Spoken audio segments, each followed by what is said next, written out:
কয়েকদিনের ছাত্র বিক্ষোভের পর এবার নিরাপত্তার কারণে দেশের বিভিন্ন স্থানে বাস চলাচল বন্ধ, রাস্তায় শ্রমিকদের অবস্থান, সাধারণ মানুষের ভোগান্তি। সারা দেশে রাইড শেয়ারিং জনপ্রিয় হলেও দফায় দফায় ভাড়া বাড়ানোর অভিযোগ, সত্যতা স্বীকার কর্তৃপক্ষের, নেই বিআরটি এর সুনির্দিষ্ট নির্দেশনা। রাজধানীর বাজারে বেড়েছে সবজি ও মাছের দাম। চট্টগ্রামের রূপালী ইলিশের সরবরাহ পর্যাপ্ত হলেও নাগালে আসেনি দাম।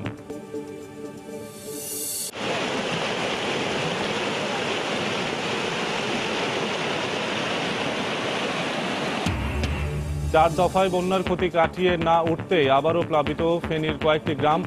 বন্যা নিয়ন্ত্রণ বাঁধের ভাঙা অংশ দিয়ে ঢুকছে পানি, দুর্ভোগ চরমে। এবং নিয়ম না মেনে সাগরে নামায় বর্ষা মৌসুমে কক্সবাজার সৈকতে বাড়ছে দুর্ঘটনা, সচেতনতা বাড়ানোর তাগিদ, নিরাপত্তা নিশ্চিতে নানা উদ্যোগ।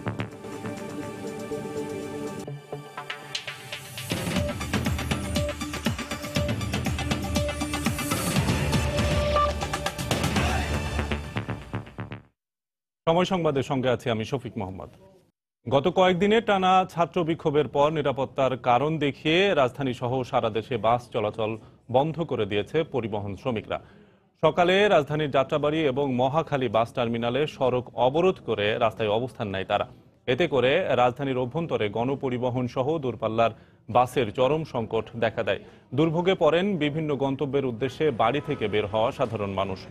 ঘন্টার পর ঘন্টা তাদের বাস স্ট্যান্ডে অপেক্ষা করতে দেখা যায়। বাস চালক এবং শ্রমিকরা অভিযোগ করেন, কয়েকদিন ধরে ছাত্র আন্দোলনের কারণে অনেক বাস ভাঙচুর করা হয়। এছাড়া চালক এবং শ্রমিকরা নানা ধরনের হয়রানি এবং নির্যাতনের শিকার হয়েছে বলেও দাবি তাদের। নির্বিঘ্নে গাড়ি চালানোর নিশ্চয়তা না পেলে গাড়ি রাস্তায় নামানো সম্ভব নয় বলেও জানান শ্রমিকরা।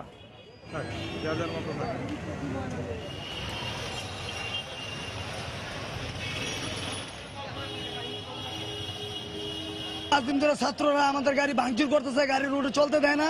প্লাস এই কারণে আমরা নামছি, ঠিক আছে, আমরা কোনো গাড়ি ভাঙচুর করি না, আমরা যাত্রীদের সুন্দরভাবে নামায় গাড়ি খালি পাঠা দিতেছি। দেশে আইন আছে, তারা চেক করবো, তাছাড়া দিতে কেউ পারবো না। সে বলে মহিলা আসা লাইসেন্স চেক করে, রাস্তাকে ব্যারিকেড দেয়, কারণ কি?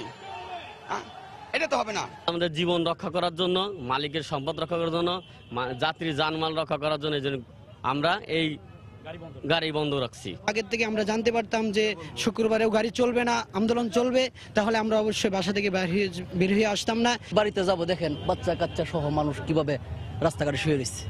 একটা পদক্ষেপ আসলে নেওয়া উচিত। রাজধানীর মহাখালীতে আছেন রিপোর্টার রাশেদ বাপ্পি এবং যাত্রাবাড়িতে আছেন শাহরিয়ার জামান দ্বীপ। সরাসরি চলে যাচ্ছি তাদের কাছে। প্রথমেই চলে যাব মহাখালীতে পরিস্থিতি জানতে রাশেদ বাপ্পির কাছে। বাপ্পি। শফিক, রাতভর বাস চলাচল স্বাভাবিক থাকলেও ফজরের পর থেকে মহাখালীতে সব ধরনের বাস চলাচল বন্ধ রয়েছে। আমরা এখানে এসে দেখতে পেয়েছি যে অনেকেই দীর্ঘ সময় ধরে অপেক্ষা করছেন, কিন্তু বাস পাচ্ছেন না এবং বাস না পেয়ে অনেকেই তাদের যে বাসা বাড়ি রয়েছে ঢাকায় সেখানে ফিরে যাচ্ছেন। অনেকেই রিক্সা এবং সিএনজি করে তারা ফেরত যাচ্ছেন। তারা দূরপাল্লার যে গন্তব্যে যাওয়ার জন্য এসেছিলেন সেই গন্তব্যে তারা যেতে পারেনি, অনেকেই আশাহত হয়েছেন। আমরা এখানে এসে অনেক যাত্রীদের সঙ্গে কথা বলেছি, তারা বলেছেন যে গত কয়েকদিনে যে ধারাবাহিক আন্দোলন চলছিল, এই আন্দোলনের কারণে অনেকেই তাদের জরুরি প্রয়োজন থাকা সত্ত্বেও তারা কিন্তু দূরপাল্লায় যেতে পারেনি। তবে আজকে যেহেতু শুক্রবার, তারা ভেবেছিলেন আজ যান চলাচল স্বাভাবিক থাকবে এবং তারা তাদের গন্তব্যে যেতে পারবেন, কিন্তু সকালের পর থেকে এখানে বাস চলাচল একদমই বন্ধ রয়েছে। আর আমরা এখানকার যারা শ্রমিক পরিবহন সংশ্লিষ্ট যারা রয়েছেন তাদের সঙ্গে কথা বলেছি, তারা আমাদেরকে জানিয়েছেন যে গত কয়েকদিনের আন্দোলনের কারণে আন্দোলন কিন্তু অহিংস হলেও বেশ কয়েক জায়গায় কিন্তু বিক্ষিপ্ত সংঘর্ষের ঘটনা ঘটেছে বলে তারা দাবি করছেন। আর এই কারণেই তারা বাস চলাচল এখন বন্ধ রেখেছেন এবং তারা বলছেন যদি নিরাপদ সড়ক যদি স্বাভাবিক হয়, যদি যা বাস বের করে যদি তারা নিরাপদে যদি পৌঁছাতে পারেন গন্তব্যে এবং যাত্রীদেরও যদি তারা নিরাপদে নিয়ে যেতে পারে, এরকম যদি একটা নিশ্চয়তা পান, সেক্ষেত্রে তারা বাস চলাচল স্বাভাবিক করবেন। তবে আমরা এখানে দায়িত্বশীল কয়েকজনের সঙ্গে কথা বলেছি, কিন্তু তারা সুনির্দিষ্টভাবে কোনো সময় বলতে পারেনি যে কখন তারা এই বাস চলাচল শুরু করবে। আর এ কারণে এখানে যারা অপেক্ষা করছেন তারা কিন্তু চরম ভোগান্তি পোহাচ্ছেন এবং আমরা অনেককেই দেখতে পেয়েছি যারা হচ্ছে দূরপাল্লায় গমন করছেন পিকআপে চড়ে, অথবা ছোট যানবাহনে করে তারা দূরপাল্লার উদ্দেশ্যে যাত্রা করছেন, অর্থাৎ অনেক ভোগান্তির মধ্যে তাদেরকে পড়তে হচ্ছে। যদিও এখানকার যারা ভোগান্তি পাচ্ছেন তারা কিন্তু শিক্ষার্থীদের যে আন্দোলন, সেই আন্দোলনের পক্ষে তাদের সমর্থন রয়েছে। তারা বলছেন সড়ক নিরাপদ হোক, কিন্তু যাতে ভোগান্তি না হয় সেই বিষয়টি যেন দেখে সরকার থেকে শুরু করে আন্দোলনরত যারা রয়েছেন তারা। আমার কাছে মহাখালী থেকে ছিল এসে সবশেষ খবর। এখন চলে যাব যাত্রাবাড়িতে, সেখানে রয়েছেন সহকর্মী দ্বীপ। শফিক, সহকর্মী রাশেদ বাপ্পি যেমনটি বলছিলেন, যাত্রাবাড়ি সায়দাবাদ বাস টার্মিনালে কিন্তু একই অবস্থা আমরা দেখতে পেয়েছি যে সকাল থেকে কিন্তু ঢাকা এবং ঢাকার বাইরের যে সমস্ত বাসগুলি রয়েছে কোনো বাস এখান থেকে ছেড়ে যাচ্ছে না। এবং আপনাদেরকে জানিয়ে রাখি যে সকাল 9টা থেকে যাত্রাবাড়ির যে প্রধান সড়কটি আছে সেই প্রধান সড়কটি অবরোধ করে রাখে এখানকার যারা পরিবহন শ্রমিক আছে তারা, কিন্তু সেই সড়কগুলি কিন্তু এখন খুলে দেওয়া হয়েছে। আমরা দেখতে পাচ্ছি যে সাধারণ যে বাসগুলো পরিবহন রয়েছে সেই পরিবহনগুলি চলাচল করছে। কিন্তু আপনারা যদি দেখতে পান যে আমি যদি আপনাদের দেখাচ্ছি যে ঢাকার ভিতরের যে বাসগুলি রয়েছে সেই বাসগুলি কিন্তু এখানে দাঁড়িয়ে রয়েছে এবং কোনো বাসই এখান থেকে ছেড়ে যাচ্ছে না। তো মালিকরা যেটি আমাদেরকে বলেছেন যে তারা বাসগুলো চালাতে চাচ্ছেন, কিন্তু শ্রমিকরা বাস না চালানোই কিন্তু ঢাকা শহরের ভিতর এবং সায়দাবাদ বাস টার্মিনাল থেকে ঢাকার বাইরে কোথাও কোনো বাস ছেড়ে যাচ্ছে না। এখানে আমরা আসার পর দেখতে পেয়েছি যে বাস টার্মিনালে যে বিভিন্ন পরিবহনের যে কাউন্টারগুলো রয়েছে সেই কাউন্টারগুলো বন্ধ রয়েছে এবং দু একটি কাউন্টারের যারা কর্মকর্তা রয়েছেন তাদের সাথে আমরা কথা বলছি। তারা আমাদেরকে যেটি বলেছেন যে যাদের আগের থেকে টিকিট কাটা ছিল তারা এখানে আসছেন, কিন্তু বাস না চলাচল করার কারণে তারা কিন্তু আবার বাসায় ফিরে যাচ্ছেন। তারা যেটি আমাদেরকে বলেছেন যে কাউন্টারের মালিক এবং কাউন্টারের পক্ষ থেকে বাসগুলো ছাড়ার চেষ্টা করা হলেও পরিবহন শ্রমিক যারা আছেন তারা বাসগুলো না চালানোর কারণে কিন্তু কোনো বাস এখান থেকে ছেড়ে যাচ্ছে না। তো এই বিষয়ে পরিবহন শ্রমিক যারা রয়েছে তাদের সাথে আমরা কথা বলার চেষ্টা করেছিলাম। তারা আমাদেরকে যেটি বলেছেন যে গত 5 দিনে তাদের বেশ কয়েকটি বাসকে ভাঙা হয়েছে এবং তাদের যারা ড্রাইভার রয়েছে তাদেরকে বিভিন্নভাবে হেনস্থা করা হয়েছে, যার কারণে আজকে তারা বাস এখান থেকে ছাড়ছেন না। এ বিষয়ে আমরা এখানে দেখতে পেয়েছি যে আইন শৃঙ্খলা বাহিনী কঠোর অবস্থানে রয়েছে এবং তারা যেটি বলছেন যে তারা কথা বলছেন এখানকার যারা মালিক পরিবহন শ্রমিক রয়েছেন তাদের সাথে কথা বলার চেষ্টা করছেন এবং বিদ্যমান যে পরিস্থিতি সৃষ্টি হয়েছে সেটি সুন্দরভাবে সমাধানের চেষ্টা করছেন। তো শফিক, আমার কাছে এখান থেকে সর্বশেষ যে তথ্যটি রয়েছে যে যাত্রাবাড়ি সায়দাবাদ বাস টার্মিনাল থেকে সকাল থেকে এখন পর্যন্ত ঢাকা এবং ঢাকার বাইরে কোনো বাস ছেড়ে যাচ্ছে না। শফিক। ছাত্র বিক্ষোভের পর নিরাপত্তার কারণ দেখিয়ে রাজধানী সহ দেশের বিভিন্ন স্থানে বাস চলাচল বন্ধ করে দিয়েছে পরিবহন শ্রমিকরা। এ বিষয়ে বিস্তারিত জানাচ্ছিলেন আমাদের সহকর্মীরা। মহাখালী থেকে জানিয়েছিলেন আমাদের সহকর্মী রাশেদ বাপ্পি এবং যাত্রাবাড়ি থেকে জানিয়েছিলেন শাহরিয়ার জামান দ্বীপ। নিরাপত্তার কারণ দেখিয়ে বরিশাল, সিলেট, রাজশাহী, রংপুর সহ দেশের বেশ কয়েকটি জেলায় দূরপাল্লার বাস চলাচল বন্ধ রয়েছে। সকালে বরিশাল নগরীর নথুল্লাবাদ বাস টার্মিনাল থেকে দূরপাল্লার কোনো যানবাহন ছেড়ে যায়নি। যাত্রীদের দীর্ঘ সময় কাউন্টারে অপেক্ষা করতে দেখা গেছে। হঠাৎ করে বাস চলাচল বন্ধ করে দেয়ায় দুর্ভোগে পড়েন যাত্রীরা। তবে অভ্যন্তরীণ রুটে যান চলাচল স্বাভাবিক রয়েছে।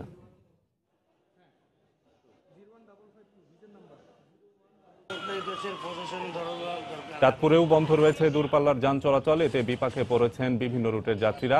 নিরাপত্তাজনিত কারণে যান চলাচল বন্ধ রয়েছে বলে জানিয়েছে পরিবহন শ্রমিকরা।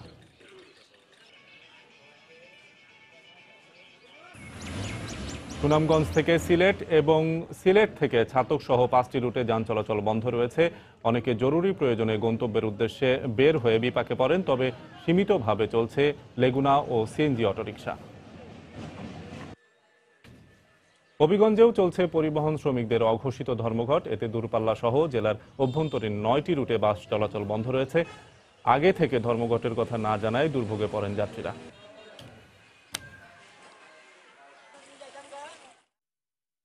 বাস চলাচল বন্ধ রয়েছে সিলেট এবং ময়মনসিংহেও। এই মুহূর্তে ময়মনসিংহের পাটগুদাম বাস স্ট্যান্ড এলাকায় আছেন রিপোর্টার হারুনুর রশিদ এবং সিলেটের কদমতলী বাস টার্মিনালে আছেন আব্দুল আহাদ। বিস্তারিত জানতে প্রথমেই চলে যাচ্ছি ময়মনসিংহে হারুনের কাছে। হারুন,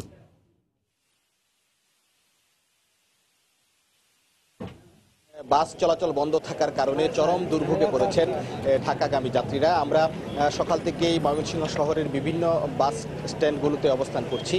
সেখানকার যে চিত্র, আসলে মানুষ চরম দুর্ভোগের মধ্যে আছেন। বিশেষ করে ময়মনসিংহ এবং ময়মনসিংহের বিভাগের আশপাশের যে জেলাগুলো রয়েছে সবগুলো জেলা থেকেই এই বাস চলাচল বন্ধ থাকার কারণে মানুষ চরম দুর্ভোগের মধ্যে পড়েছেন। দর্শক, আপনারা দেখতে পাচ্ছেন যে সকাল থেকেই এই বাস স্ট্যান্ডে অপেক্ষা করে মানুষ একেবারে ক্লান্ত হয়ে বসে বসে বিশ্রাম নিচ্ছে বা বসে বাসের অপেক্ষা করছে যে কখন বাস ছাড়বে, সেই প্রতীক্ষায় তারা এখনো বসে আছে। আমরা এই মুহূর্তে আছি ময়মনসিংহ শহরের পাটগুদাম ব্রিজ মোড়ের যে বাস স্ট্যান্ড আছে সেই বাস স্ট্যান্ডে, এবং এখান থেকেও কোনো বাস এখন পর্যন্ত ঢাকা উদ্দেশ্যে ছেড়ে যায়নি বা ঢাকা থেকে কোনো বাসও ময়মনসিংহের এই বাস স্ট্যান্ডটাতে আসেনি। আমরা কথা বলেছি এখানকার যারা যাত্রী আছেন তাদের সাথে, তারা বলছেন যে এই বাস চলাচল বন্ধ থাকার কারণে তারা একটা অবর্ণনীয় দুর্ভোগের মধ্যে পড়েছেন এবং এই দুর্ভোগের কারণে তারা তাদের নির্দিষ্ট যে গন্তব্য সেই গন্তব্যে পৌঁছতে পারছেন না। ময়মনসিংহ সহ আশপাশের বিভিন্ন জেলা থেকে বিভিন্নভাবে মানুষ ময়মনসিংহ শহরে এসেছেন, কিন্তু আসার পরে তারা যেটা দেখতে পাচ্ছেন যে এখান থেকে কোনো বাস যাচ্ছে না, যার কারণে তারা এই বাস স্ট্যান্ডেই অপেক্ষা করছেন। আমি কথা বলেছিলাম ময়মনসিংহ মোটর মালিক সমিতির নেতাদের সাথে, তারা জানিয়েছেন যে আসলে কেন্দ্র থেকেই এমন সিদ্ধান্ত এসেছে যে পর্যন্ত এই শিক্ষার্থীদের অবরোধের কারণে যে গাড়ি ভাঙচুর হয় বা বিশৃঙ্খলা হয় এটি যতক্ষণ পর্যন্ত শেষ না হবে ততক্ষণ পর্যন্ত তারা এই ধর্মঘট অব্যাহত রাখবেন। তো এই ছিল আমার কাছে ময়মনসিংহের বাস চলাচলের সর্বশেষ খবর। এখন আমরা চলে যাচ্ছি সিলেটে, সেখানে রয়েছেন আমাদের সহকর্মী আব্দুল আহাদ, তিনি জানাবেন সেখানকার বিস্তারিত। সকাল থেকে সিলেট থেকে দূরপাল্লার কিংবা অভ্যন্তরীণ রুটে কোনো ধরনের বাস চলাচল করছে না, এবং আমরা এখানে এসে যেমনটি দেখেছি যে যাত্রীরা সকালে এসেছিলেন এবং এখানে এসে ভিড় করেছিলেন, তারপরে তারা বাস না পেয়ে চলে গেছেন, এবং যত সময় যাচ্ছে আমরা দেখছি যে যাত্রীরা আসছেন আবার চলে যাচ্ছেন। আপনারা দেখতে পাচ্ছেন নিশ্চয়ই আমার পিছনে এই কদমতলী বাস টার্মিনালের চিত্র। আমরা দেখতে পাচ্ছি যে এখানে অনেক যাত্রী এসে দাঁড়িয়ে আছেন, আবার কেউ এখান থেকে একেবারে পাশেই কিন্তু আবার সিলেট রেলওয়ে স্টেশন, সেখানে যাচ্ছেন, সেখানে গিয়ে টিকিট না পেয়ে আবার তারা অন্যদিকে যাচ্ছেন। এভাবেই যাত্রীরা ঘোরাফেরা করছেন এক জায়গা থেকে অন্য জায়গায়, তারপরও তারা কিন্তু যেতে পারছেন না তাদের নির্ধারিত গন্তব্যে। আমরা কথা বলেছিলাম শ্রমিকদের সঙ্গে, তারা বলেছে যে শিক্ষার্থীরা যে 9 দফা দাবি দিয়েছে এই 9 দফা বাতিলের দাবিতেই তারা আজকে এই ধর্মঘটের ডাক দিয়েছে, এবং তারা এটি তাদের কেন্দ্রীয় সিদ্ধান্ত, এবং এই 9 দফায় বলা হয়েছে নাকি তাদের ভাষায় যে যদি রোড অ্যাক্সিডেন্ট হয় তবে চালকদের ফাঁসি দিতে হবে। তো এমন দাবি দেওয়া করার জন্য শিক্ষার্থীরা তারা এই ধর্মঘটের ডাক দিয়েছে।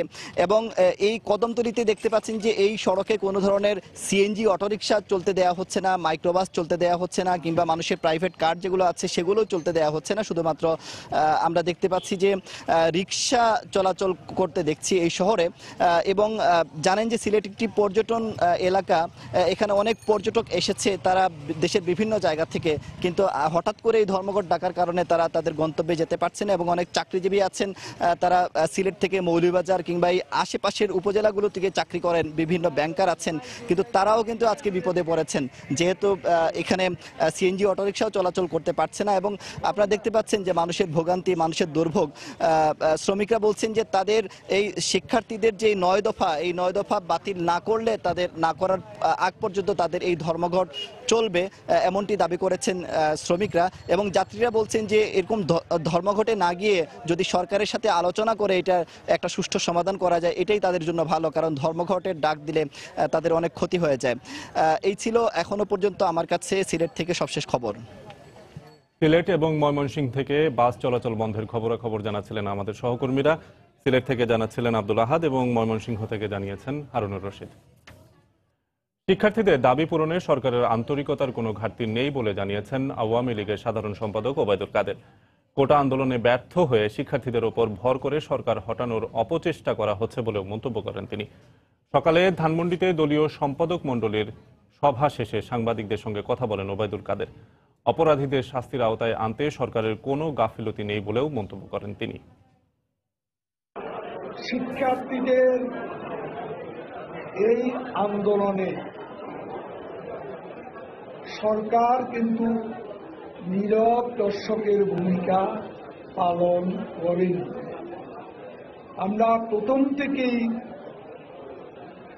এই পরিস্থিতিতে প্রোঅ্যাক্টিভ ছিলাম, এখনো আমরা প্রোঅ্যাক্টিভ আছি। শিক্ষার্থীদের যে দাবিনামা 9 দফার দাবি এটা পাবলিক স্টেটমেন্ট করে আমরা মেনে নিয়েছি। অগ্নিসংযোগের ভয়ে এবং ভাঙচুরের ভয়ে অনেক গাড়ি আজকে রাস্তায় নামছে না। শিক্ষার্থীদের যৌক্তিক দাবি উপেক্ষা করতে মন্ত্রীদের নির্দেশেই গণপরিবহন বন্ধ রাখা হয়েছে বলে অভিযোগ করেছেন বিএনপির সিনিয়র যুগ্ম মহাসচিব রুহুল কবির রিজভী। সকালে রাজধানীর নয়াপল্টনে দলের কেন্দ্রীয় কার্যালয়ে তিনি এ অভিযোগ করেন। কোমলমতি শিক্ষার্থীদের আন্দোলনের যৌক্তিক দাবিগুলোকে অগ্রাহ্য করার জন্যই মন্ত্রীদের নির্দেশেই গণপরিবহন বন্ধ রাখা হয়েছে। স্বরাষ্ট্রমন্ত্রীর বক্তব্যের পরপরই শুরু হয়ে গেল শিক্ষার্থীদের উপর পুলিশ, ছাত্রলীগ ও যুবলীগের আক্রমণ। গণমাধ্যমের বিভিন্ন সূত্রে আরও জানা গেছে, গতকাল সন্ধ্যার পর থেকে রাজধানীর বিভিন্ন এলাকায় লাঠি হাতে কিছু যুবক ও মধ্যবয়সী লোক গাড়ি চেক করছে এবং হামলা ও ভাঙচুর করছে। তারা এ সমস্ত ঘটনায় সুস্পষ্ট হয়ে উঠেছে যে স্বরাষ্ট্রমন্ত্রীর সাপোর্টারদের বক্তব্য মূলত সরকারি নাশকতারই ইঙ্গিতবাহী। জাতীয় পার্টির চেয়ারম্যান হুসেইন মোহাম্মদ এরশাদ শিক্ষার্থীদের আন্দোলনকে যৌক্তিক উল্লেখ করে বলেছেন, এটা কোনো রাজনৈতিক আন্দোলন নয়। রাজধানীর মহাখালীতে বাস চাপায় নিহত কলেজ ছাত্রী দিয়া খানম মিমের স্বজনদের সান্ত্বনা দিতে গিয়ে সকালে সাংবাদিকদের প্রশ্নের জবাবে তিনি কথা বলেন। এর আগে সকাল 11:15টার দিকে বিমানবন্দর এলাকায় বাস চাপায় নিহত কলেজ ছাত্রী দিয়া খানম মিমের মহাখালীর বাসায় যান HM এরশাদ। তিনি দিয়ার মা বাবার সঙ্গে কথা বলেন এবং পরিবারের সদস্যদের সমবেদনা জানান।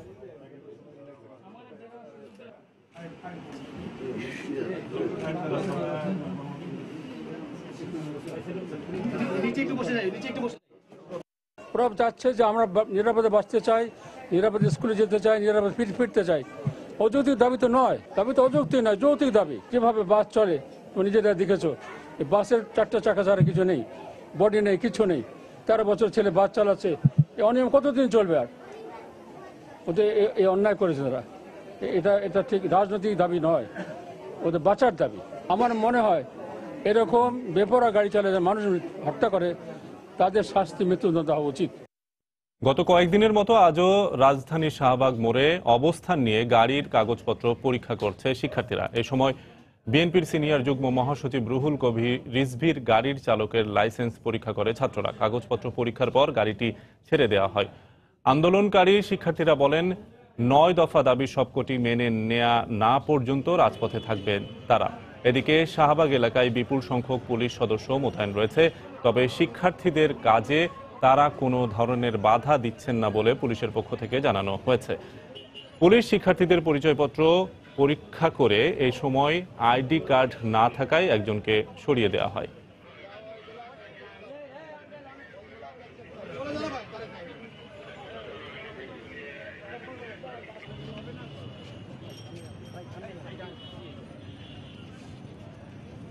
না, সরকার সব মেনে নেয় নেই, এখানে অনেকগুলো মানে নেয়। আর আমাদের কাজ হচ্ছে, আমাদের সরকারের সাথে কোনোই নেই। আমাদের কথা হচ্ছে এখানে আইন শৃঙ্খলা বাহিনী যে কাজটা করতে পারতেছে না, সেই কাজটার জন্য আমরা এখানে নামছি। যদি আইন শৃঙ্খলা বাহিনী যদি সেই কাজটা করতো, তাহলে আমরা মাঠে নামতাম না। আমরা বারবার চেষ্টা করছি তাদের উপর কোনো রকম বলপ্রয়োগ না করে তাদেরকে বাসায় ফিরে যাওয়ার জন্য অনুরোধ করছি, এবং রাস্তা যাতে স্বাভাবিক থাকে, রাস্তায় গাড়ি যাতে চলতে পারে সেই ব্যবস্থাটা আমরা করছি। এবং আমরা আপনারা ইতিমধ্যে আমাদের অনেক যারা দেশের যারা সাধারণ জনগণ, তারা অলরেডি কাউকে তাদের আইডি কার্ড দেখার চেষ্টা করছে, আমরা তাদের হেল্প করছি। যারা এখানে বাইরের কোনো লোকজন এসে দুষ্কৃতিকারী এসে ছাত্রদেরকে কলঙ্কিত করতে না পারে। রাজধানীর গাবতলী এলাকায় ঢাকার বাইরে থেকে আসা প্রতিটি বাসের চালকের লাইসেন্স সহ অন্যান্য কাগজপত্র তল্লাশি করছে পুলিশ। এই মুহূর্তে গাবতলী এলাকায় আছেন রিপোর্টার মুজাহিদ শুভ, সরাসরি চলে যাচ্ছি তার কাছে। শুভ। শফিক, উত্তরবঙ্গের বিভিন্ন অঞ্চল থেকে রাজধানীর উদ্দেশ্যে ছেড়ে আসা প্রতিটি যানবাহনের লাইসেন্স এবং ফিটনেস পরীক্ষা করছে আইন শৃঙ্খলা রক্ষা বাহিনীর সদস্যরা। সকাল 7টা থেকে মূলত এই অভিযানটি পরিচালনা করা হচ্ছে। তারা যেটি বলছেন যে ট্রাফিক বিভাগ পশ্চিম জোন এবং ডিএমপির ক্রাইম বিভাগের সমন্বয়ে মূলত এই অভিযানটি পরিচালনা করা হচ্ছে। তারা বলছেন যে কয়েকদিন ধরে শিক্ষার্থীরা যে আন্দোলন করছে, এই আন্দোলনের ফলশ্রুতিতেই মূলত এবং যে 2টি শিক্ষার্থী নিহত হয়েছে, এরপর থেকে মূলত এই ধরনের অভিযান জোরদার করা হয়েছে। তবে আজকে ব্যতিক্রম যে হঠাৎ করেই রাজধানীর প্রবেশ মুখে এই অভিযানটি পরিচালনা করা হচ্ছে। তারা বলছেন যে যানবাহনের শৃঙ্খলা ফিরিয়ে নিয়ে আসার জন্য এবং কোনো প্রাণহানি যেন রাস্তাঘাটে না, রাজধানীতে এবং সারা দেশে না ঘটে, এই জন্য মূলত এই অভিযানটি পরিচালনা করা হচ্ছে। তবে আপনাকে বলে রাখি, motorcycle, private car, pickup van সহ বিভিন্ন যানবাহন সবগুলোরই কিন্তু লাইসেন্স পরীক্ষা করা হচ্ছে। আমরা এখন পর্যন্ত দেখেছি অনেকগুলো যানবাহন রয়েছে যেগুলোর কোনো ধরনের কোনো কাগজপাতি পাওয়া যায় নাই, এবং পাশাপাশি আমরা দেখছি যে ট্রাফিকের পক্ষ থেকে যে বিভিন্ন ধরনের মামলায় জরিমানা করা হচ্ছে, কোনো ক্ষেত্রে মামলা দেওয়া হচ্ছে এবং তাদের লাইসেন্স পরীক্ষা করা হচ্ছে। এবং আপনাকে বলে রাখি যে এই অভিযানকে কেন্দ্র করে কিন্তু এক ধরনের কিছুটা ভোগান্তির সৃষ্টি হয়েছে। জনসাধারণ যেটি আমাদেরকে বলছেন যে হেমায়েতপুর থেকে গাবতলী পর্যন্ত দীর্ঘ কয়েক কিলোমিটারের যানজটের সৃষ্টি হয়েছে। তবে যানজট সৃষ্টি হলেও কিন্তু অনেক চালকের সাথে কথা বলেছে তারা, এবং যাত্রীরা কিন্তু সাধুবাদও জানিয়েছেন যে তাদের কিছুটা ভোগান্তি হলেও যেন জনমনে স্বস্তি ফিরে আসে, এই কথাটি তারা বলছেন। তা আপনাকে বলে রাখি যে এই লাইসেন্স পরীক্ষা এবং ফিটনেসবিহীন গাড়ির বিরুদ্ধে যে অভিযান, অনেক চালক তারা যেটি করছেন যে পেছনে যাত্রীদেরকে নামিয়ে দিয়ে তারা গাড়ি উল্টো পথে নিয়ে চলে যাচ্ছেন যাতে তাদের পরীক্ষার সম্মুখীন হতে না হয়। এবং অনেক যাত্রীরা তারা দীর্ঘক্ষণ যানজটে আটকে থেকে বিরক্ত হয়ে তারা আগে থেকেই গাড়ি থেকে নেমে রাজধানীর উদ্দেশ্যে রওনা দেওয়া শুরু করেছেন। তবে তারপরে বলা যায় সকাল 7টা থেকে শুরু হওয়া যে অভিযান এখন পর্যন্ত অব্যাহত রয়েছে, তাতে প্রতিটি গাড়ির লাইসেন্স এবং ফিটনেস পরীক্ষা করে রাজধানীতে প্রবেশ করতে দেওয়া হচ্ছে। তো এই ছিল গাবতলী থেকে সবশেষ খবর। শফিক। রাজধানীর গাবতলী এলাকায় ঢাকার বাইরে থেকে আসা প্রতিটি বাসের চালকের লাইসেন্স সহ অন্যান্য কাগজপত্র পরীক্ষা করছে পুলিশ। এ বিষয়ে গাবতলী এলাকা থেকে বিস্তারিত জানাচ্ছিলেন আমাদের সহকর্মী মুজাহিদ শুভ। জনপ্রিয় হচ্ছে রাইড শেয়ারিং, সেই সঙ্গে বাড়ছে দফায় দফায় ভাড়া বাড়ানোর অভিযোগও। যাত্রীদের গাড়ির চাহিদা পূরণ করতে ভাড়া বাড়ানো হচ্ছে বলে জানিয়েছে কর্তৃপক্ষ। বিশেষজ্ঞরা বলছেন, মুক্তবাজার অর্থনীতিতে গ্রাহকরাই এই সমস্যা সৃষ্টি ও বিনাশ করতে পারে। এদিকে কোনো সুনির্দিষ্ট ভাড়ার নির্দেশনা নেই বলে জানিয়েছে বিআরটিএ। বিথি হকের রিপোর্ট, ক্যামেরায় ছিলেন খলিলুর রহমান। ব্যক্তিগত গাড়িকে উন্মুক্ত করে ভাড়ায় বারোয়ারি খাটাবার পদ্ধতি নিয়ে গত বছর ঢাকার রাস্তায় নামে উবার পাঠাও সহ বেশ কিছু রাইড শেয়ারিং অ্যাপ। সপ্তাহে 20,000 টাকা, মাসে 80,000 টাকা এমন আকর্ষণীয় অফারে সংগ্রহ করা হয় গাড়ি ও চালক। 1780টার মতো ট্রিপ রাইড আমি দিয়েছি। সপ্তাহে 20,000 টাকা ইনকামের একটা মেসেজ দেয় আমাদেরকে, সেটা আসলে সপ্তাহে 20,000 টাকা হয় জব করতাম গাড়িতেই। তো আমি এখন নিজে গাড়ি কিনে নিয়েছি।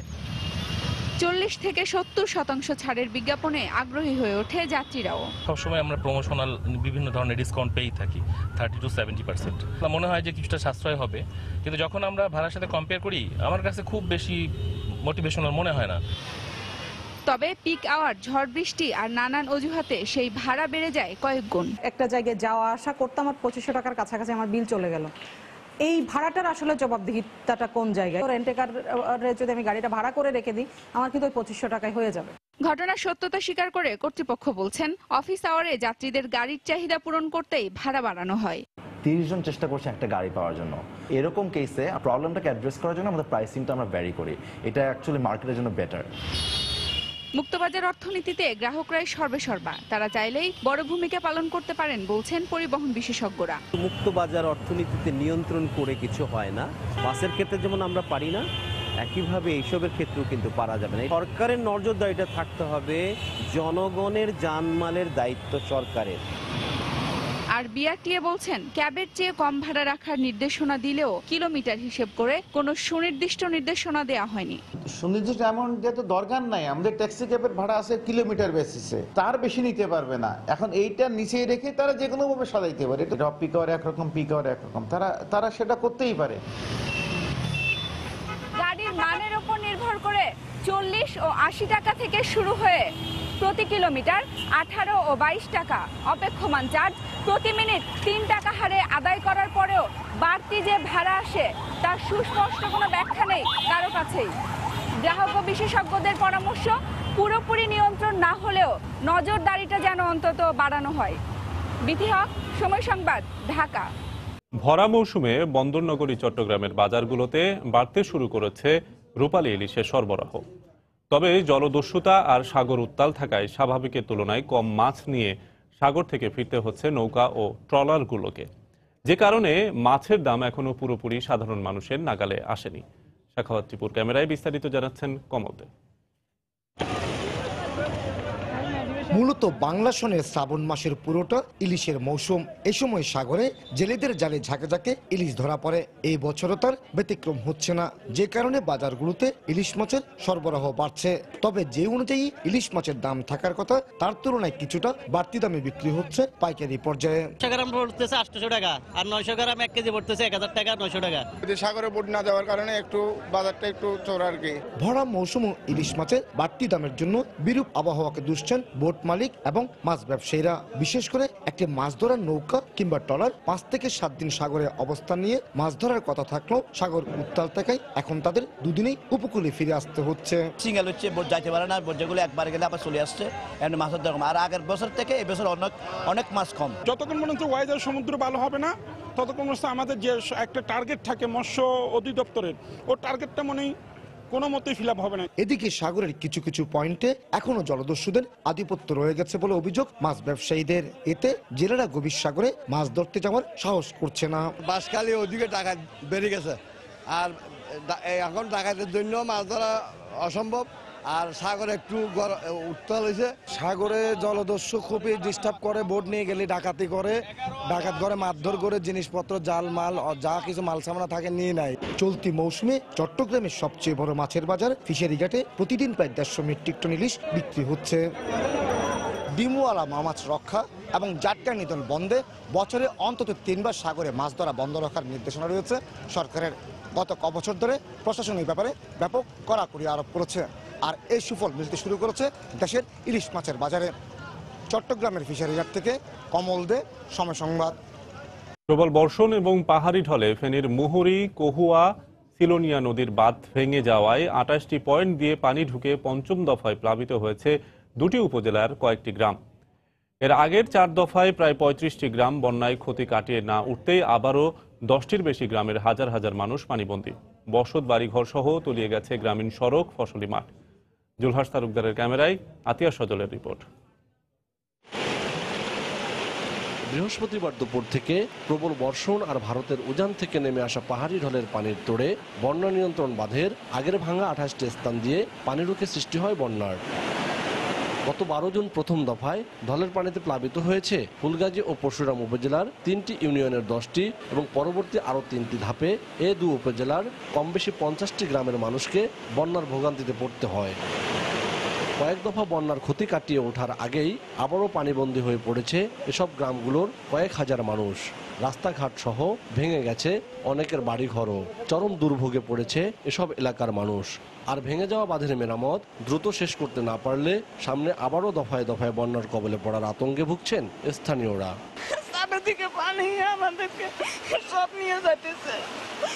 থাকার সমস্যা, খাওয়ার সমস্যা, তারপরে চুলাতে পানি উঠে গেছে, কই ছেলে মেয়ে নিয়ে যার আত্মীয় স্বজনের বাড়িতে চলে গেছে। আমাদের তো সামনে আমান ফসল, এভাবে বারবার যদি বন্যা আসে তাহলে তো আমাদের আমান ফসল করার কোনো থাকবে না, সুবিধা থাকবে না। এই বাঁধ ভাঙার স্থায়ী সমাধান চেয়ে দেশের শীর্ষ পর্যায়ে জানানো সহ ফেনীর পানি উন্নয়ন বোর্ডের সাথে যৌথভাবে বিভিন্ন পদক্ষেপ নেওয়ার কথা জানালেন ফেনীর জেলা প্রশাসক। পানি বলছে যে তারা নির্মাণ কাজ বা সংস্কার কাজ বন্যা চলে গেলে, শেষ হয়ে গেলে তারপর তারা শুরু করবেন। এবং বিষয়টি যখন ডিসিস কনফারেন্সে আমি মাননীয় মন্ত্রী, মাননীয় সচিব, পানি সম্পদ মন্ত্রণালয়ের সাথে উত্থাপন করেছিলাম, তারা এটা বলেছিলেন। গত বছর এ বাঁধের 11টি স্থানের ভাঙন দিয়ে 2 মাসের ব্যবধানে 5 দফায় বন্যার কবলে পড়তে হয়েছিল পরশুরাম ও ফুলগাজী উপজেলার 50টিরও অধিক গ্রামের প্রায় 1.5 লাখ মানুষকে। আর এবছর এ নিয়ে এভাবে পঞ্চম দফায় হলেও আরও কতবার বন্যার কবলে পড়ে স্থানীয়দের নাকাল হতে হবে সে আতঙ্কেই দিন কাটছে এখানকার কয়েক লাখ মানুষের। ফেনীর পরশুরাম উপজেলা থেকে আতিয়ার সজল, সময় সংবাদ। এ পর্যায়ে শীর্ষ সংবাদ জানিয়ে দিচ্ছি আরেকবার। কয়েকদিনের ছাত্র বিক্ষোভের পর এবার নিরাপত্তার কারণে দেশের বিভিন্ন স্থানে বাস চলাচল বন্ধ, রাস্তায় শ্রমিকদের অবস্থান, সাধারণ মানুষের ভোগান্তি। সারা দেশে রাইড শেয়ারিং জনপ্রিয় হলেও দফায় দফায় ভাড়া বাড়ানোর অভিযোগ, সত্যতা স্বীকার কর্তৃপক্ষের, নেই বিআরটি এর সুনির্দিষ্ট নির্দেশনা। রাজধানীর বাজারে বেড়েছে সবজি ও মাছের দাম। চট্টগ্রামে রূপালী ইলিশের সরবরাহ পর্যাপ্ত হলেও নাগালে আসেনি দাম।